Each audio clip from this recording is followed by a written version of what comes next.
Pasta ছোট বড় সবাই অনেক পছন্দ করি, তার ভিতরে যদি হয় চিকেন পাস্তা তাহলে তো কোনো কথাই নেই। আসসালামু আলাইকুম ভিউয়ার্স, আমার আজকের রেসিপি হলো চিকেন পাস্তা। সবার পছন্দের মজার এই রেসিপি দেখতে হলে আমার সাথেই থাকুন আর ফুল ভিডিও দেখুন। ভিডিও ভালো লাগলে লাইক কমেন্ট শেয়ার করুন। অনেকে পাস্তা রান্না করলে পাস্তা হচ্ছে আপনার শক্ত হয়ে যায় নামানোর সাথে সাথে, আর খেতেও ভালো লাগে না।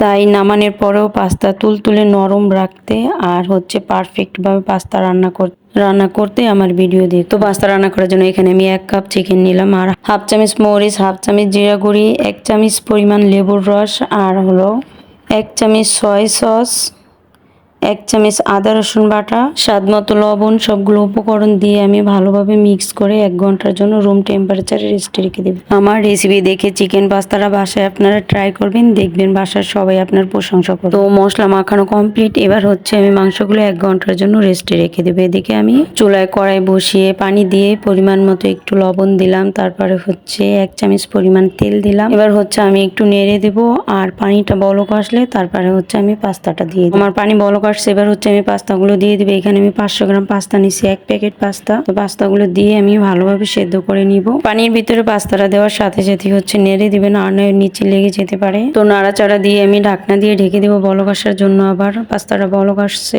এবার হচ্ছে আমি ঢাকনা খুলে আবার একটু নেড়ে চেড়ে দেবো। পাস্তাটা অবশ্যই ভালোভাবে সিদ্ধ করে নিতে হবে, আর নয় যখন আপনি রান্না করবেন রান্নার পরে দেখবেন শক্ত হয়ে যাবে। তো আমার পাস্তাটা সেদ্ধ হয়ে গেছে। পাস্তাটাকে একটা চালনির ভিতরে ঢেলে তারপরে পানি দিয়ে ধুয়ে নিব। সিদ্ধ করা পাস্তাটা পানি দিয়ে ধোয়ার ফলে পাস্তাটা হচ্ছে আপনার ঝরঝরা থাকবে আর জমাট বাঁধবে না। এবার চুলায় পাতিল বসিয়ে পরিমাণ মতো তেল দিয়ে দিলাম। আগে থেকে মশলা মাখানো মাংসটাকে তেলের ভিতরে দিয়ে দিলাম, দিয়ে হচ্ছে আমি এখন ভেজে নিব। মাংসটা হচ্ছে তেলের ভিতরে আমি হাফ সিদ্ধ করে ভেজে নিব।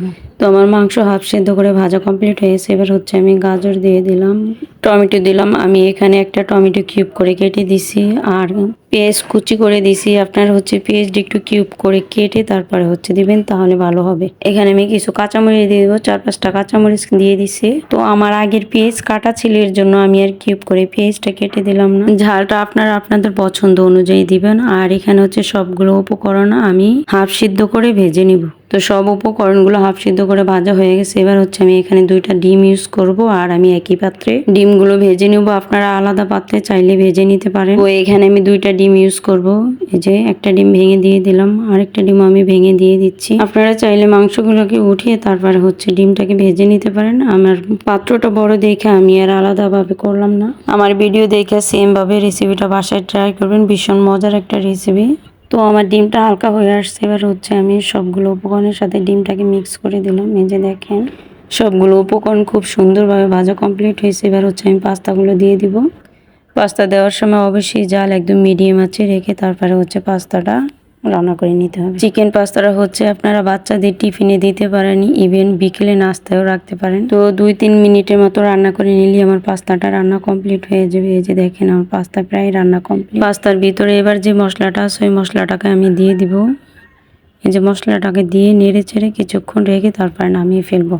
আর এখানে আমি আরেকটা এক্সট্রা মশলা ইউজ করছিলাম, ম্যাগি মশলা। ম্যাগি মশলাটা হাতের কাছে না থাকলে দেওয়ার দরকার নেই, আমার বাসায় ছিল এর জন্য আমি দিয়ে দিলাম। তো মশলা দেওয়ার পরে হচ্ছে আমি কিছুক্ষণ নেড়ে চেড়ে তারপর নামিয়ে ফেলবো। ভিডিও ভালো লাগলে অবশ্যই চ্যানেলটি সাবস্ক্রাইব করে রাখবেন। আর যারা এতক্ষণ ধরে আমার ভিডিও ধৈর্য সহকারে দেখছেন তাদের সবাইকে অসংখ্য ধন্যবাদ। তো আমার রান্নাটা কমপ্লিট হয়ে গেছে। যে দেখেন কতটা লোভনীয় আর ইয়ামি দেখতে লাগতেছে।